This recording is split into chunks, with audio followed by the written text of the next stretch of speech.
Très bien, alors voyons la partie Storm. Voyons comment est-ce que les choses sont faites. En fait, on a une topologie qui ressemble à ça.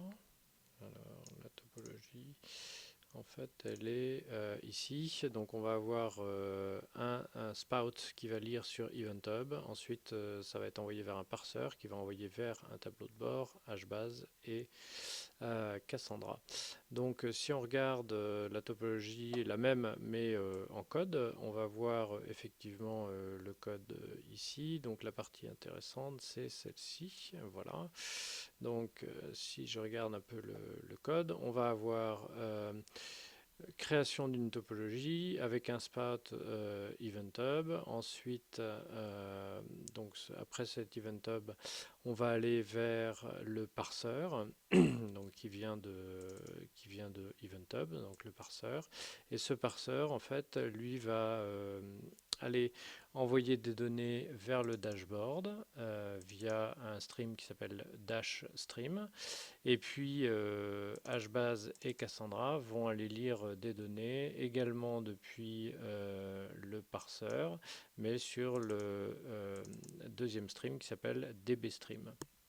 Et donc à chaque fois sur la clé device ID. Donc si on regarde ensuite, on va avoir les bolts qui vont être définis. Alors certains sont déjà des bolts standards, donc on ne va pas les redéfinir, et puis d'autres sont définis ici. Donc si on regarde le parseur par exemple, c'est tout bête, hein. En fait, on va lire en JSON la valeur.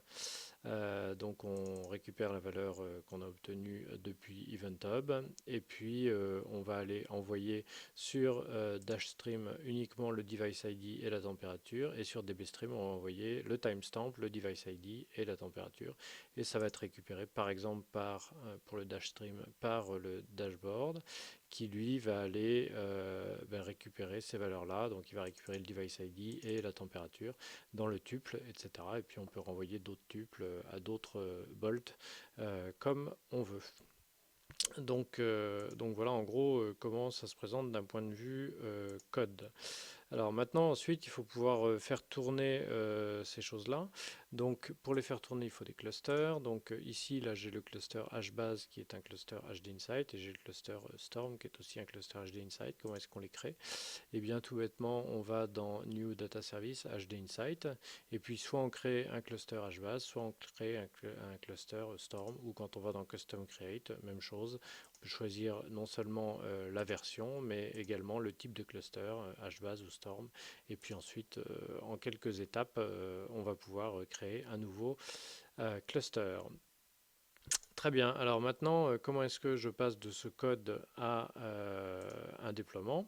Eh bien, tout bêtement, je vais aller ici. Donc à cet endroit-là, en fait, je vais avoir par exemple une compilation sous la forme d'un jar qui va être ici. Donc là, j'ai une compilation en Maven. Là, je l'ai déployé ensuite ici, par exemple. Donc là, j'en ai un avec que HBase et puis l'autre HBase et Cassandra. Et ensuite, je vais pouvoir aller récupérer ça ici, donc avec un curl par exemple. Donc là, je récupère alors que je récupère le bon. Hop. Donc ici, je vais récupérer le HBase. Voilà. Hop. Voilà. Très bien. Donc ce jar-là, ensuite, je vais aller le déployer donc avec une commande telle que bin storm. Donc là, je suis dans le répertoire bin. Donc là, je peux ouvrir ça ici. Ensuite, je tape bin storm jar en donnant le nom du jar. Ensuite, quelle est alors, si je montre, quelle est la classe dans laquelle on va démarrer, donc comme Microsoft Exemple température, et quel est le nom de la topologie. Donc si je regarde en fait dans l'interface utilisateur de Storm, donc la même que ce qu'on voyait ce matin, ici on a donc pas de topologie qui est déployée et donc on va la déployer de cette façon là. Donc là il nous donne quelques éléments. Voilà. Et donc ma topologie, en fait, je vais la retrouver ici, donc elle est active avec un certain nombre d'exécuteurs, de tâches, etc., qui sont ici.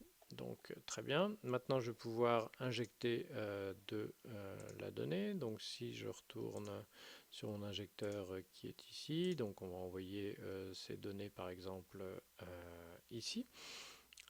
Voilà. Tac, donc là j'envoie ma donnée et puis par ailleurs je vais regarder ce que ça donne donc en allant ouvrir effectivement donc mon dashboard et donc on voit effectivement que j'ai mes données qui sont récupérées directement comme ça et si j'arrête mon injection, hop, je vais mettre ça un peu sur le côté, euh, voilà. Si j'arrête l'injection ici, effectivement je vais voir dans, hop là, je vais voir dans le dashboard que les choses se sont arrêtées et puis même chose, je peux redémarrer l'injection et remontrer ici effectivement que les choses sont reparties. Donc voilà un peu la façon dont ça se présente. Et si je regarde ici, évidemment, je vais avoir un certain nombre de compteurs qui vont évoluer effectivement avec le nombre de hacks, etc. Puisqu'il y a des acknowledgements qui sont envoyés entre les bolts et les spots, de façon à ce que effectivement on puisse avoir un suivi un peu de tout ce qui se passe. On peut aussi avoir accès aux logs par ce moyen-là, etc. Donc voilà en gros la façon dont se présente Storm. Alors on peut le déployer également sur d'autres clusters, donc on verra ça tout à l'heure éventuellement.